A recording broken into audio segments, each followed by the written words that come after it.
I'm going to do an adjustment with Ellis. There are many different ways to do this. She is complaining of some pain, but also we're going to talk about the importance of the neck in balancing the brain is one of the most important things. And so we're going to do things to create more mobility in her neck here, just like this. Okay. And then we're going to get you to stand up. I'm going to put a little bit of movement into her back and neck and chest area because she has some tightness in there. Okay, good. Okay, thank you. I'm cured. Can you believe it? I believe it. My dad is a touch at his wits' ends with me today already. I was a little bit of a moody Judy in the Uber here, and I blamed it on the fact that I'm a Pisces and I'm 80% water and it's the full moon. And I went on a walk this morning and someone beeped really loud at me and it threw off my ear and it made me really angry. And that wasn't really my fault. All of the odds were against me. That's okay. I get you, but it's your choice how you let it affect you. Well, also, I just want to say, I was being a little bit snippy in the Uber for sure, but then the Uber driver, I feel like heard that there was kind of tension going on and decided to play music that makes you want to like punch the first person you see. My dad got out of the car. He was like, "What was that? Pop Goes the Weasel? What were they playing in there?" Oh my God, the music. He chose violence. He almost tore us apart. It was the Uber driver's fault. We're fine. Yes, we're fine. We're always fine. Okay, but mostly it was because I had really bad neck pain, and now you guys see that my dad just adjusted me, and now look, I'm in a great mood. Can you believe it? Perfect. Sorry. Yes. Okay, so speaking of all of that, we're going to talk about chiropractic today because my dad, well, he'll explain it all, but you started out as a chiropractor. Right. As your main thing. And that's what he had to practice as chiropractor my whole life growing up. And it's a lot of the basis of the work that he does. There's a lot of myths out there. There's a lot of haters out there. So I would like for you guys to we just want to clear it up a little bit. Yeah. Just give you the facts. Give people the actual facts of everything and let you understand, chiropractic and understand, the perception out there versus the reality. Mm-hmm. And the reality is that it is the third largest health profession in the world after MDs and dentists. So there's over 100,000 chiropractors worldwide, and it is the number one natural health profession in the world. So, there's a big movement of people towards natural medicine now, and looking at nutrition and diet and the whole biohacking movement. And really, I have to say, I think chiropractors were at the forefront of all of that stuff. I think, we were kind of the original rebels. And primarily the main alternative in the world to traditional medicine, always have been. And that's where a lot of the perception that's out there has been created as a narrative by the medical profession to basically, we were their main competition. So therefore, what are you going to do to a competition? You're going to try to make them seem like they're not great. And we know that, when you control like the government and the media, where you have that behind you, that we all know that, you can create these narratives and many, if not most people will listen to it or believe it. We see it with mainstream media.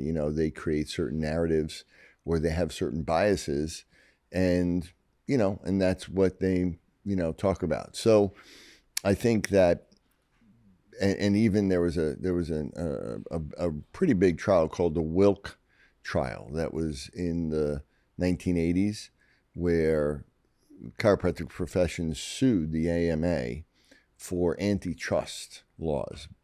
And in that lawsuit, it was chiropractors won, and it was shown that the AMA had used, all of these, gone against antitrust laws and that they, came out in the trial that they had this specific narrative that they were there to try to, disparage the chiropractic profession, to eliminate them as competition. And so they came up with these statements that weren't really based on anything, but they said that it was unscientific and unproven and unsafe. And none of that was actually real or based on anything. It was just their marketing. And so, again, a lot of that has kind of muddied the water throughout the years. But, the fact that we're like if you look at MDs and dentists together, it's the second largest health profession in the world that's been around since 1895.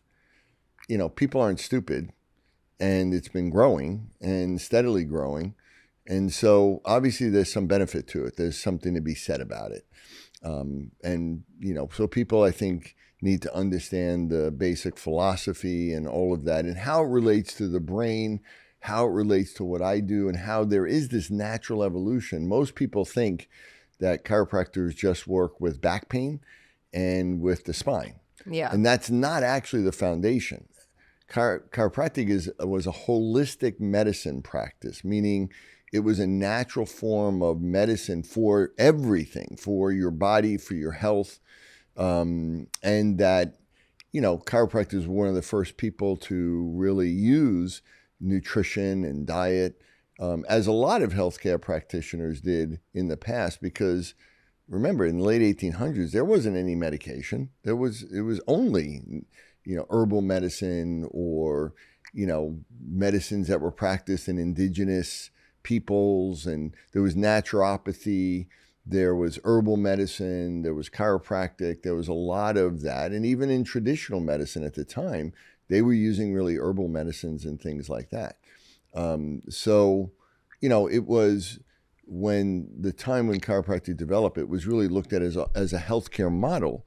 And what it was thought was that by using spinal manipulation on the spine, by creating movement and creating balance in the spine, you were balancing out the nervous system in the brain. So from the very beginning, chiropractic, and in every law in the United States, the law includes some terminology that says the chiropractic adjustment is for nerve interference. What does that mean? It basically means that anything that's interfering with the nervous system or the brain or the communication from the brain to the body, can be considered nerve interference. And that's the foundation. And the basis of chiropractic was that one of the best ways or most powerful ways to influence the brain and the nervous system is through posture and through the spine. And it wasn't about, fixing the spine or meaning that treating back pain. It was about, freeing up or making the nervous system. So chiropractors were really kind of like the first profession that was fully built on neurology and on the nervous system. Interesting. Okay. Because,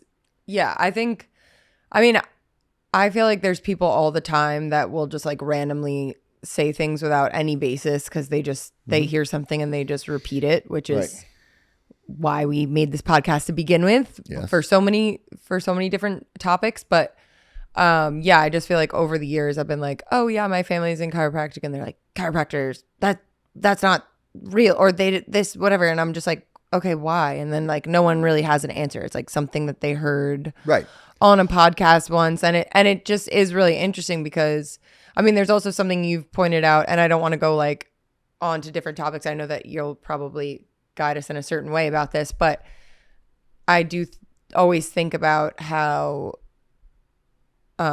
you say how like things have become so specified, like you go to like a ENT or you go to this or you go to this, and like someone's like so specific what they know about a certain thing in your body, like they know about like this part of your ear is whatever, and like it's becoming too specified. Like if you don't know how the rest of everything connects with each other, then how are you supposed to know what's really going on and how your body's fully functioning? And that was a long-winded way of me explaining things, but I feel like chiropractic is, like you said, it involves the brain. It involves understanding how your entire body works with everything. And it's an all natural approach, which obviously they gaslight us into thinking is a bad idea. Right.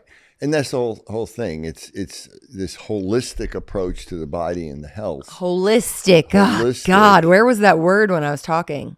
And as opposed to looking at, individual body parts as pieces that are not integrated and separate, which is really kind of stupid when you think about it. Yeah, no, it is. And the when you fact point it out is, that way. what does that look like? It looks like left brain, right brain, right? The left brain breaks the body up into pieces and doesn't put it together as a whole. And traditional medicine really moved way into the left brain world. I mean, there was no way you could get into a medical school unless you were truly, left brain dominant person for the most part. I mean, when I was, now it's a little bit, I think, easier, not much, but unless you had a 4.0 from the time unless you had straight A's from the time you were in grammar school, I mean, you weren't getting into, a medical college. And what happens is you get these people that have these left brain biases, and this is where a lot of medical doctors and most holistic healers are right brain dominant. Interesting. They're more empathetic. They're more about, so when you talk about the different professions that are right brain, not only creative, but also people that are into healthcare. I think a lot of people that gravitate towards health and really want to help people. Like functional health. Even massage therapists, even a lot of, nurses or people that are non-MDs, and even, a lot of MDs, but I think that the majority of healthcare workers that are really healers are really more right brain dominant, and they have that feeling of empathy, and they want to be able to heal people and help people and make a difference. And so when you look at holistic, looking at the whole body as one, that's a right brain thinking of the body. That's what the right brain does. The right brain has a map in it, a sensory map that is a whole map of the whole body. And it's because the right brain looks at the body as a whole thing. And so empathy, intuition, love, being in touch with your body and your feelings. We know that the right brain is more involved with overall health, meaning that autonomic balance, the parasympathetic nervous system, your ability to rest and digest, calming your body down, feeling safe, being able to be social, all of that. And most mental health issues have to do with something or a breakdown in the right brain. So it would make sense that a right brain approach would make more sense to healing and healthcare than it would be looking at, I'm going to work on just your liver. I'm just going to treat your kidney, right? Yeah. I mean, and that's the problem. And that's one of the basic foundational issues. But also, traditional medicine is really more about, always has been really more about managing symptoms. Meaning you have a headache, here's a pill for your headache. You have an attention problem, here's a pill for attention. Right. Not asking, why do they have a headache? Why do they have attention? What is it? What is an attentional problem for real? And what is the root cause of that? And how do we deal with that? And how does that maybe have to do with other things like chronic gut problems or immune issues or autoimmune issues or everything like that? And that's where, when you understand the brain regulates everything. And this is where my work and all of my research, and remember, even though I started out as a chiropractor, so first of all, even from a standpoint of education, people don't realize that chiropractic education, when you go through chiropractic school, it's a graduate school. So basically, just like you would in medical school, you go to undergraduate and then you go graduate. And we have the same amount of credits that you do in medical school. So chiropractors go through basically the same training and the same educational programs as medical doctors do. Except we get a lot more nutrition. They get virtually none. They don't, they know literally nothing. I think one friend of mine, MD, told me they had like 4 hours of nutrition, where we have multiple semesters of that. And, and chiropractors are trained in school about looking at radiology. And then, so from a standpoint of basic education, it's the same. We go through a licensing board that is licensed through the states in this country and through the government, just as any other, just as MDs do and dentists do. And we have to go through the same level of board, right? So from an education standpoint, the fact that people are like, well, it's not a real doctor. What does that mean? I mean, you could say a dentist isn't a real doctor. You could say a psychologist isn't a real doctor, even though they're a PhD. What does the real doctor mean? It doesn't mean if you have the level of a doctorate degree, which means you've gone through a certain level of postgraduate training, and then in the health profession, if you're licensed, then that's the same. It's all really the equivalent. And then what most people don't realize is in that chiropractic, we have subspecialties, just like in medicine, where you then have to go for another 2 or 3 years of school. Yeah, I didn't realize that. And that's why my first subspecialty was in neurology. So we have subspecialties like neurology, orthopedics, sports medicine, nutrition, internal medicine, radiology, rehab. So I was foundational also in a rehab type of diplomate. So these are called diplomate status. It's like you're a diplomate in internal medicine. I'm a diplomate in chiropractic neurology. So you have then these subspecialties that you specialize in. And then there are obviously all kinds of ongoing courses, and you have every year you have to take a certain amount of graduate level courses to be able to keep your certification. So, the education process is virtually the same. We do internships. We don't work in hospitals, but most chiropractors work in their own private practice. And it's, and again, that's, or in a group practice or something like that. So I think that the idea that MDs have a different education process is not true. Yeah. And so people need to realize that. And I have to say that, not because I'm biased, because I do have a degree in neuropsychology. I also have a PhD in developmental cognitive neuroscience, and obviously I'm trained in functional medicine. But what really, for me, my main approach has been what we call functional neurology or functional neuroscience, which means I took my diplomate status and we expanded that out into really advanced neurological therapies, which really I think is an expansion of the original chiropractic philosophy.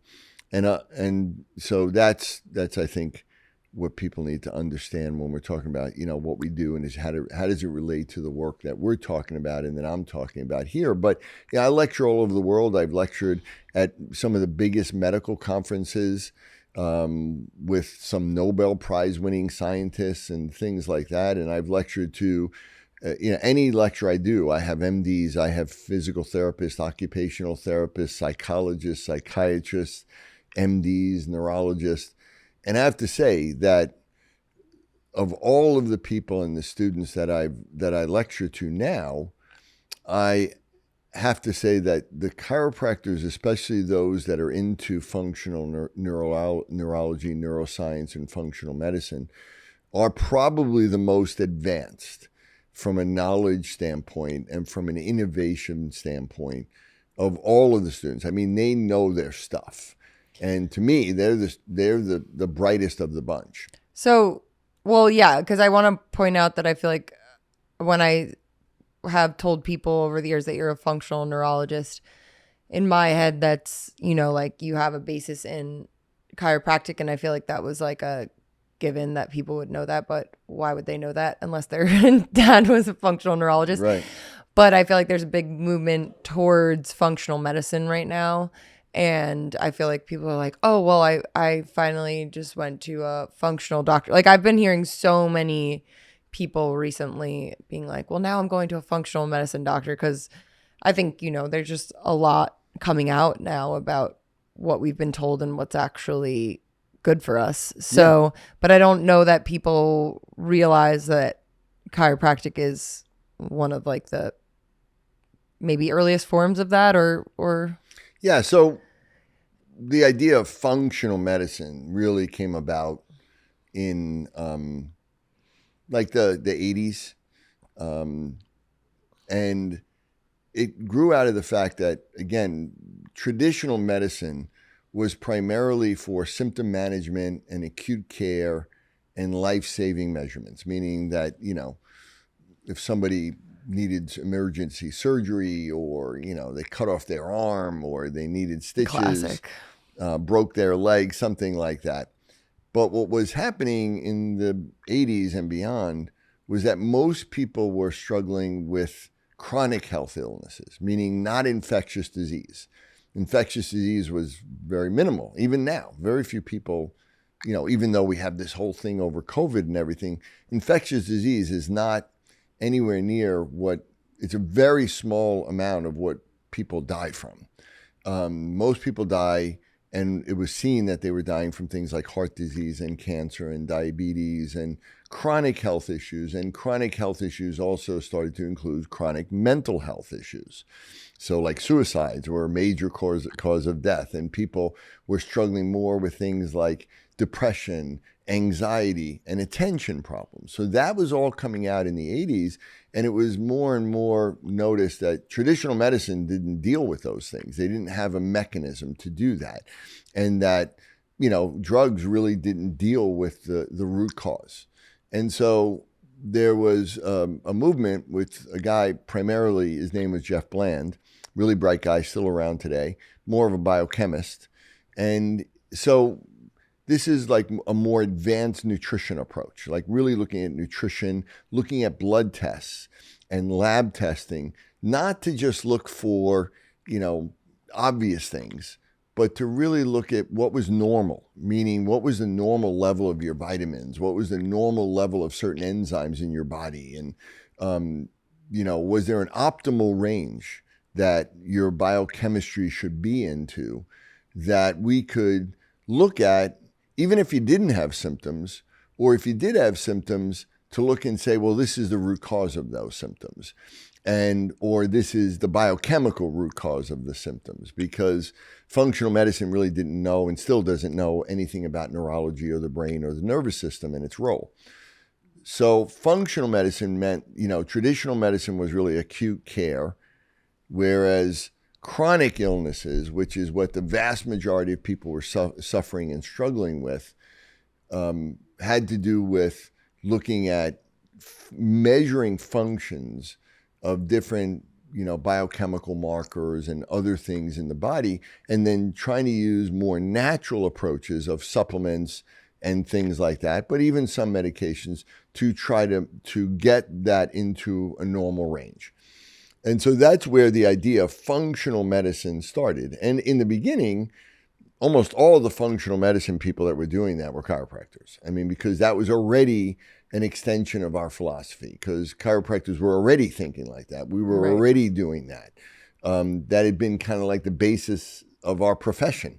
And so, using vitamins and supplements and nutrition and all of that, muscle testing, all of that really started in the chiropractic profession, many, many years ago. So everything that we're seeing now and moving to, that's what I don't, people, even like when we look at the people like biohacking, like the original biohackers were really chiropractors talking about doing things, or even some of the things that really were a little considered wacky and crazy, like using crystals and frequency medicine, was really, something that chiropractors were talking about a long time ago. I know, because, I used to go to your office when I was growing up. Like if mom had to go somewhere or whatever, oftentimes we would get dropped off at your office, and it would be fun just because you had all of these things that we just as kids thought were just there for kids, but it was a lot of what you were doing. Like you had tuning forks, and there was balance beams and monkey bars, and there was, I don't know, inner ear stuff that you would do to us, and different colored lenses and all of these things that I didn't think about until I was older. Because when I was a kid, I was like, cool, what's this? Right. But that was all medicine that you were doing to us. And now it's becoming more mainstream. People are if you wear this color lenses, or even blue blockers, or whatever. And it's stuff you've been doing for so long that I can attest to, because and so it's interesting. Yeah. And even from the beginning, for me, right from when I finished my diplomate in neurology, I started teaching, and I started being involved academically and started with research because I wanted to validate scientifically all the things that we were learning and talking about and all of that stuff. So that's where my first textbook was based on that. It was based on 10 years of research.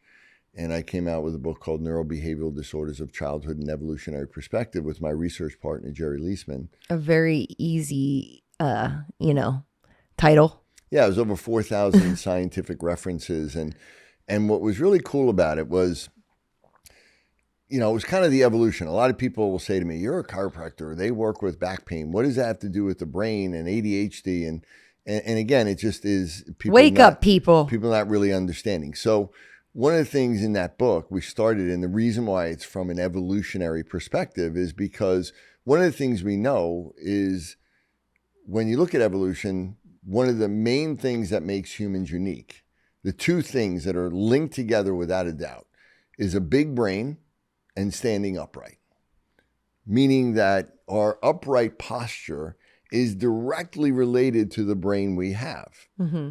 Why? And how does that relate to, obviously, our spine, which is the main reason why we're able to stand upright? And so that was something that I really explored, not because I was a chiropractor, but because from the very beginning, one of the main questions I asked in that book was, where did brains come from? I started out I wanted to write about, because at that point I was already doing research into ADHD and all of the neurobehavioral issues and the disorders of childhood and everything. And I wanted to really understand it. And I had, in my book, I had over 4,000 scientific references that I'd read and was compiling, and I wanted to put it all together. And so I wanted to go back to the beginning. We love origin stories, right? Mm-hmm. We always talk about that, like origin stories of superheroes or whatever. So I wanted to go back to the origin story of the human brain, or brains, just brains in general on this planet. Where did they come from? When did they start? And so I came across a couple of really good researchers. One in particular, a guy named Rodolfo Linus, who was unbelievable out of NYU. He was a neurologist and a neuroscientist, and he had written some incredible stuff. And so the evolutionary biology, especially around brains at that time, were basically saying that the reason why we have brains is because a living thing moved. So living things that don't move don't have brains. When living thing moves, it immediately creates a choice that you have to choose, do I go that way or this way? Which means if you're going to move purposely, not just float around the ocean or just move randomly, but if you're going to move in a way that's advantageous to you, it requires a choice. Do I move that way or this way? Do I move towards something or away from something?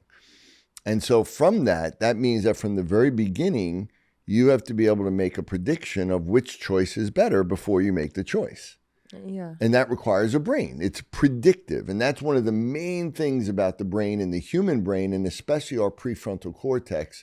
It's about predicting and predictive models, and especially the left brain. So as soon as an animal moved, the animal needed to have a basic rudimentary brain to be able to do that.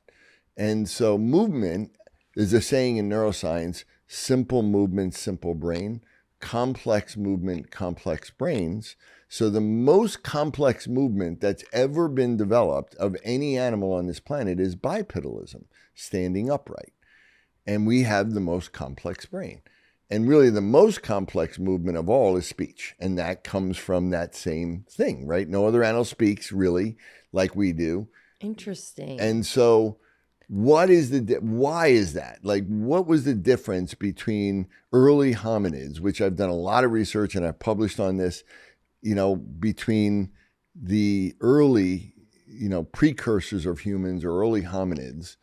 And what was really found was that our brain, for many years, the question was, why do we have such a big brain? What caused the big brain? And why is my brain specifically your brain so huge? Yes. When my head is so small. Exactly. It's such an interesting That's question. very interesting. So, why do we have big brains? We have the biggest brain of any primate, and we're also the only ones that are bipedal. That's not a coincidence. Those two are related. Yeah. So there's been a lot of studies on looking at bipedalism and how does that happen? What's the difference between us and, let's say, apes that walk on their knuckles? And the only difference, or the main difference, is the spine, is the way the muscles and the way the nervous system and the brain itself controls the spine. Otherwise, we have a little bit longer legs, we have shorter arms, we have a higher arch in our foot, but structurally, in our pelvis and our spine, there's really no difference between us and chimpanzees. So the main difference is the fact that we have better control of the muscles, and that's evolved over time. And with that, as we became more and more upright, we got bigger and bigger brains. And around the time of Homo erectus and around the time of Homo sapiens, we developed almost the size of the brain we have now, which is about 1,200 what we call cubic centimeters. And a chimpanzee, for instance, and a full adult is about 350. So we're about 4 times the size. Our brain is about 4 times the size of a chimpanzee. So, but what's interesting is, in the book, I wanted to understand what caused it to grow so much. What was the relationship?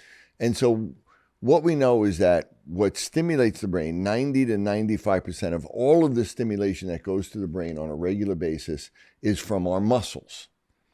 And the muscles that give the most input are those along the spine, especially those in the neck. In standing upright, we put those muscles in a position to resist gravity. And so gravity is the one stimulus in the universe that's always there, right? Light comes and goes, sound comes and goes, smells, temperature, all those things fluctuate or even aren't there at certain times. The only stimulus that our body and our nervous system responds to that's always there is gravity. And so by standing upright, we really became like an antenna to sense gravity and fight gravity and use it as an energy source to stimulate our brain and cause it to grow. And that's why what's interesting is that the human brain, the theories used to be that we have such a big brain because we had speech, or because we developed socialization, or because of tool use. And our brain pretty much grew almost to the size it is way before we did any of that stuff. Yeah. So it didn't grow because we spoke or because we were social. And again, chimpanzees have similar social whatever. So it grew because of this increased stimulus. And our brain grew. And then we developed the ability to use those areas of this extra brain space. In most animals, their brain, they have just enough brain to really control their body and regulate their systems. And that's it. They don't have a lot of extra brain space for thinking. But we developed all this extra brain space that was way more than we needed for our basic functions. And therefore, it created this space for creative thought and language and all of these things to develop that, are really characteristic of humans at this point that really have nothing to do with survival. Yeah. And so basically, just to simplify it a little bit, you're saying that the reason chiropractic is so important is because the reason our brains are as developed as they are is because of our spine and the movements and all. And basically what we were saying in the beginning is that everything in our body is completely connected. And that's why this work is so important and makes so much sense and plays into how your brain works and how the rest of your body works. Yeah. So the main driving... that was super simple how I just said that, but I was but that's really great. The most important driving force between... that between our brain and our body that energizes and creates the majority of stimulus is really our spine and the muscles along our spine, especially up on our neck. And that's why, for the most part, a child will never talk until they walk. Yeah. And crawl too. Right. But they have to go through which basically we're looking at evolutionary stages. There's a famous evolutionary biologist way back when called Ernst Haeckel, and he basically said that ontogeny recapitulates phylogeny, which means that when you say that all the time. right? It's common. You should put that in one of your songs, actually. And by the way, I don't know if anybody sees, I have my Ellis shirt on here today. This Yes, is pretty I have them awesome. in white now. Yeah, I love it in white. It's awesome. But anyway, that means that if you look at from the very beginning, like, have you ever seen that thing that if you look at early fetus of a human, it looks exactly like a cow, and it looks exactly like a bird, and it looks exactly like a fish, meaning the basic embryo of life is the same. And then later on, it differentiates. And then if we look at going through early childhood, especially in the first year of life, it's like a mini example of evolution. And we know that our brain we don't have like completely different brains than any other animal. We have all of the things that other animals have in their brain, we have in ours. We just have new areas built on top of it. So that our brain is just an expansion of every brain that ever existed on this planet. And all of those brains evolved in a way because of movement. And the most basic movement, especially in humans, are these things called primitive reflexes, which is what we've talked about. And they basically reproduce really basic old types of movements that animals used to do, right? Or that animals still do. So that when you look at a baby going from, first being born and just kind of wiggling, where they really don't have much control over movement at all, and then they roll over and then they crawl on a belly like a snake or a reptile, and then they get up on all fours and they crawl like a quadruped, and then they start to get where they can kind of partially walk but not fully, like a chimpanzee or an ape. And then we get to the point around 1 year where we can walk and stand and walk upright. And that is when the brain really goes through a huge expansion of development. If a child is delayed in walking, if they don't walk, that brain is not going to grow fully. And if they don't get to the point where they walk, or they walk very late, or they skip crawling, or they don't do those stages, they don't build their brain appropriately. And that's what I work with. I mean, that leads to not only developmental issues in children, but even in adults. It's the foundation of most adult mental health issues and issues like that. Yeah, I do suggest, I suggest this in a lot of the episodes, but if you guys haven't listened to I think we might have done 2 episodes about primitive reflexes, but if you're questioning what that is, I always suggest you go back and listen to it, because it is absolutely fascinating. And also, when I got beeped at this morning by a truck, it made me freak out because it was really loud, and I screamed, and so did my friend Paige. And then I said, "You have a Monroe reflex." And she said, "What's that?" I said, "It's your primitive reflex, and you would know that if you listened to the podcast." It's the Monroe reflex. That's what I said. It's the Monroe doctrine. God, same thing. But yes, and that's a startle response. And that's one of the things when I'm doing a demonstration, you've seen me do this, and I'll say to an audience, anybody here really startled bad, like with little things, really jump. And if you do, you still have a Monroe reflex, and you probably have a lot of other primitive reflexes there. And that is interfering with it. But to get back to your point, what you did was the synopsis of it was the relationship of the spinal development, and even a lot of these basic primitive reflexes. A baby starts their movement really with their head and their neck, meaning they need to be able to lift their head up to be able to roll over. That's the way it's supposed to happen. They then, on their belly, they should be able to go into this kind of cobra pose by lifting their head and their neck first. And then a lot of the early movements that are things like asymmetric tonic neck reflexes, symmetric tonic neck reflexes, the spinal galan, the tonic labyrinthine reflexes. These are reflexes that are there as the precursor of basic movements like crawling, rolling, and eventually even standing up. So these reflexes are there, important. And so the spine is hugely important and the foundation of really why we have a large brain.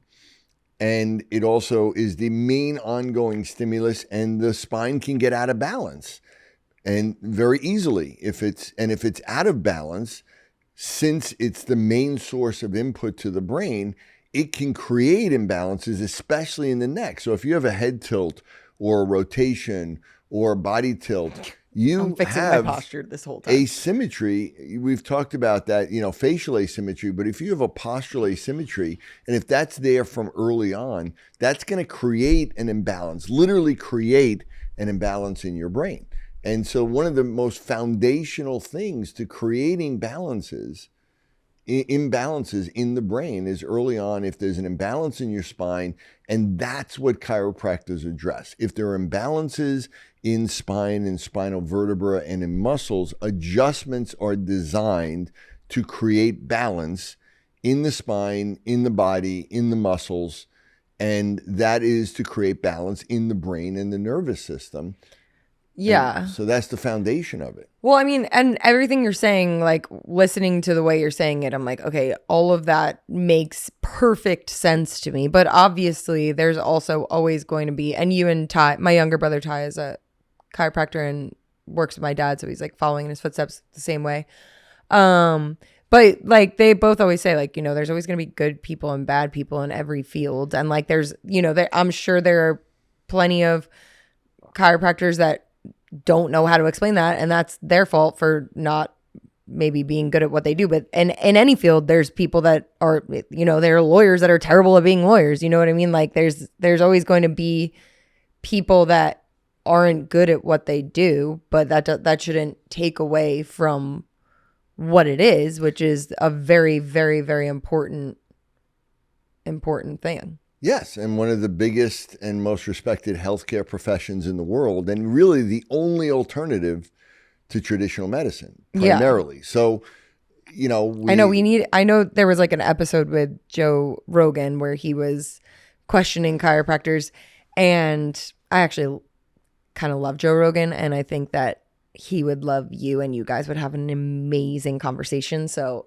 that needs to happen, because I feel like if you were to explain this to him the right way. Yes, because Joe, and I love Joe too, but I listened to that, and most of what he said, I don't believe it's real. Like, he was telling stories about how it started, and the fight between the two founders, the father and the son, and that one. I've been in this profession for over 30 years. I never heard any of that, and I've actually checked with many of my friends who really know the history of chiropractic really well, and they were like, none of that actually happened or made sense or whatever. So, and I would think that Joe Rogan would be the kind of guy, because he's so into natural health and exercise, right, and all of that. Most people in that field, like, it's always been big in like bodybuilders, like, Arnold always, Schwarzenegger always in his young age was, connected with chiropractic. As a matter of fact, a guy named Franco Columbu, who was one of the early, really big bodybuilders. He sounds like he'd be like someone in our family. Yeah. Franco Columbu. But he became a chiropractor. And so the idea, even Jacques LaLanne, who was one of the founders of health on TV back in the 50s and 60s, he was a chiropractor, and his daughter was a chiropractor. So, I would think that someone like Joe Rogan would gravitate to that. I was really surprised because he's so into the biohacking movement. And to me, the biohacking movement is really an evolution of all of the thinking and philosophy of chiropractors, but with most of the people in that world don't have anywhere near the education of a chiropractor.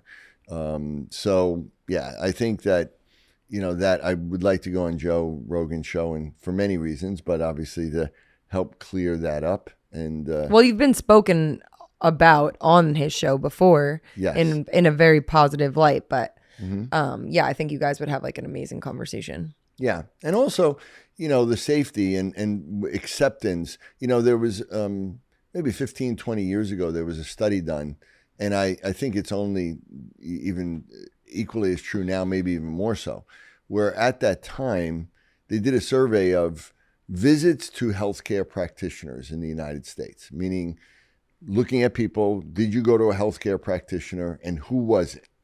And at that time, there were 10 times as many visits to non-medical health professionals as there was going to MDs. So the idea that, people don't accept this, and that the majority of the public, don't believe in chiropractors or natural medicine or naturopaths or acupuncture, that's not true. There's 10 times the amount of visits. Yeah, they're just like gaslighting you into thinking that people don't, but people are definitely believe in that stuff. Absolutely. And even in the study, they were like, okay, people are obviously voting for their feet because most of those modalities weren't covered under insurance. So that means they were paying out of their pocket. And if you're paying out of your pocket versus going to somewhere that is going to be really covered for free, what does that tell you? You know, if you're sick and you're in pain or whatever, you can go get some therapy that's free. But if it's not going to work, it doesn't matter. You want to get out of pain. You want to feel better. You want to not be sick anymore. And another thing that people don't realize about chiropractic is that in the 20s and 30s and 40s, chiropractic profession had some of the first psychiatric hospitals in the United States. No, I didn't know that. And the first subspecialty ever developed in chiropractic in 1949 was the diplomate of behavioral health, meaning that looking at behavior and mental health, that was the first. And in fact, there was a place called Clearview Sanitarium in Iowa. And at that point, they only used chiropractic treatment in that hospital, which was a psychiatric hospital. And then there were state-run medical psychiatric facilities. And at that point, the statistics showed that the chiropractors had a 60% success rate in helping people, whereas the state-run psychiatric hospital only had 30%. So just using natural medicine and chiropractic, so the idea of chiropractic and natural medicine being involved in even mental health and psychiatric and behavioral health is really foundational to what we do. And, you know, what people don't realize is also the history of traditional medicine. You know, why did traditional medicine really come to the forefront of healthcare and really become the regulators of healthcare? People don't realize that even up to the early 1900s, one of the main modalities in traditional medicine was bloodletting. In fact, George Washington, do you know how he died? Chopping down a cherry tree? No, Close. I'm just kidding. Close. George Washington, this was like early 1800s, like 1815, 18, something like that. And he was an old guy, but not that old. But he got sick. He got some sort of infection. And so they... Oh, was it his teeth? I don't know if it was his teeth. Oh, okay, sorry. All right, I'm going to stop guessing. Could have been. It could have been an Okay. infection like that. But so they called in the medical doctors at the time, and they did bloodletting on him, meaning they cut him open and bled him. And there was a point where he wasn't getting any better. So they did it again, and that's what ultimately killed him.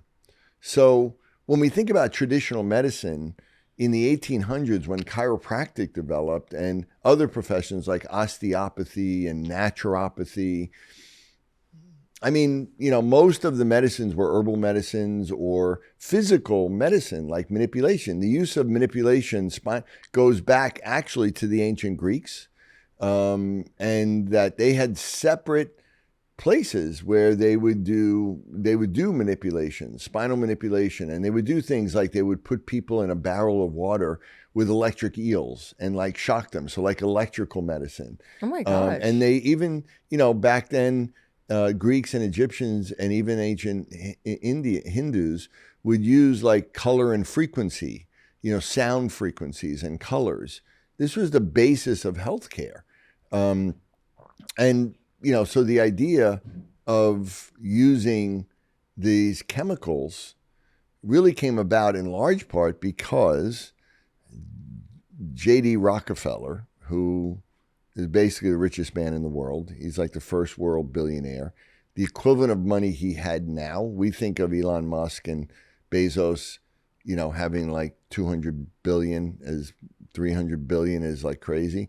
I mean, Rockefeller had the equivalent of like $600 billion, and he and Carnegie. But so he basically owned the oil business, and he realized that there was a really big opportunity in petrochemicals and making drugs. So in the early 1900s, he bought one of the largest drug companies in the world in Germany, and they were using oil and petrochemicals to start making drugs. So what he did was he hired this guy in 1910 named Flexner. And Flexner, he had him make a report that basically was saying that most of the medical schools or schools for healthcare people in the United States were unscientific and needed to be closed. And only the schools that were going to teach the use of using medicine were the ones that were going to be allowed to survive, and that was the only scientific approach at the time. And so, of course, all the money that was being funded by them, by he and Carnegie, was really on looking at drug therapy. And that was the beginning of big pharma, really. Wow, that's crazy. And so at the time, I think they say at least half of the medical schools, maybe even more at the time, were really teaching primarily looking at herbal medicine and, medicines that Native Americans used and other things, and even bloodletting, even up to the early 1900s. Before drugs, their main therapy was like bloodletting. So even the early 1900s, they were using the same modalities they used when it killed George Washington. So the idea that chiropractors were unscientific, or that, osteopaths were, or that, herbal medicine or naturopaths, was just a narrative created really to make money, basically be able to make everything. And then the kind of AMA came on board with that, and they became like the main licensing, so that you couldn't be a licensed school if you didn't have their blessing. And so it wasn't really based on really anything at the time where they were, advanced in their modalities, or they were better than anybody else or more scientific. It was really just based on the fact that, okay, we were looking at that they were going to be able to, we were moving towards drug therapies or allopathic medicine. And, that's where it's gone. And then since then, again, the claims of these other professions being unscientific, where's most of the money for research come from? The vast majority from research for money comes from the government or from pharmaceutical companies. And so, the largest profession that uses drugs is obviously medicine. What's the largest profession that doesn't use drugs? Chiropractic. Mm-hmm. So where are you going to get research dollars from if the government, which is really supporting through the CDC and everything, more traditional medicine, and you don't have the drug company money because you're not using drugs? Wake up, people. Yeah, it's just people don't understand this history, and don't understand the narrative. And I think we all are very aware now, whatever way you lean, whatever news network you listen to, that there's a bias in the media, one way or the other, and that most of it is BS, most of it is not based on reality, and most of it is to just get you to think differently because they think we're stupid, and they think the average person all they do is listen to what the media tells you. And that was exactly the idea for many, many years, really for, many, many years, that the medical profession was really promoting this bias and this narrative, and they had the government supporting them. And even now, 85%, I think, of all the dollars in advertising for any of the TV networks comes from drug companies. So again, the one profession that the largest healthcare profession in the world that doesn't use drugs is chiropractic. So you think they're going to go out and say, oh yeah, they're great, everybody should go see them, and whether it's real or not. Yeah. No, I mean, it's just so the idea that, and as I said, it's been around, it's grown, it's the size that it is because obviously there's some benefit to it, but there is a natural evolution of where you look at it, especially from like what's in my textbook, the way I write it, from understanding the foundation and the development of the spine and how it relates to the brain and the nervous system and how the brain regulates everything in the body. So that from a holistic perspective, the brain is the foundation of holistic medicine. But yet, functional medicine, they really don't know a lot about neurology. And that's where functional neurology developed. Yeah. It was basically the combination of, okay, functional medicine, great, but you're not really looking at the root cause in many cases. You're still looking at only the secondary effects, that the brain and the nervous system are not really working. And that's where my work is going. We just submitted a massive paper on looking at functional neuroimmunology and looking at how the brain itself takes the lead in regulate the immune system and the gut and the nervous system. And then I tied that into obviously our brain development scenario and all of that. And so I think this is the most complete model. And speaking of all the things that you use in your office, I've been using my brain driver a lot. I brought it here today because obviously I keep forgetting to bring these things all the time. But this is something that I have been using lately to, well, you suggest for everyone mostly to use it in your office, but yeah, it looks like this. Yeah, so it's a very, low level electric current. So it's very safe. People, is it electroshock therapy? No, it's very, very low. It's battery operated. But you put the two things here. You put the black wire on the side that you want to dim down. So I would put it on my right side, and you put the red one on the side you want to stimulate, and I put that on the left side. Exactly. And, we don't use that as a standalone. We always use it together with other things because there's what we call bottom-up and top-down therapies.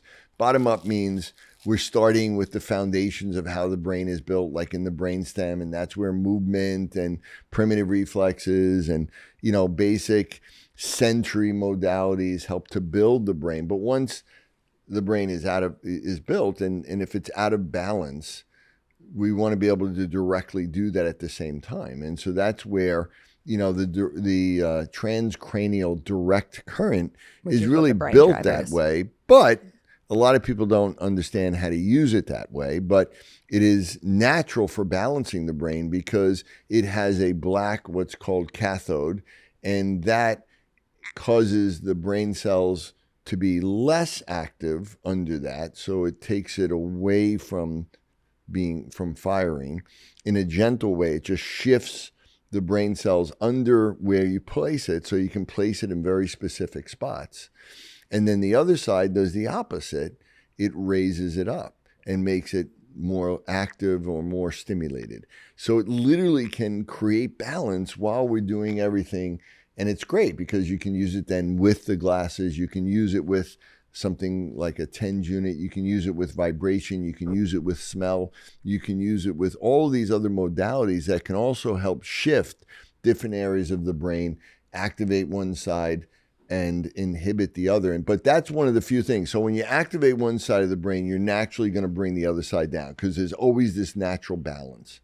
And the biggest problem is when there's an imbalance. And that's why one of the most powerful things to be able to change the balance is changing the posture and doing adjustments within the spine to be able to improve balance in the spine itself, but then also other things like using other modalities to shift it.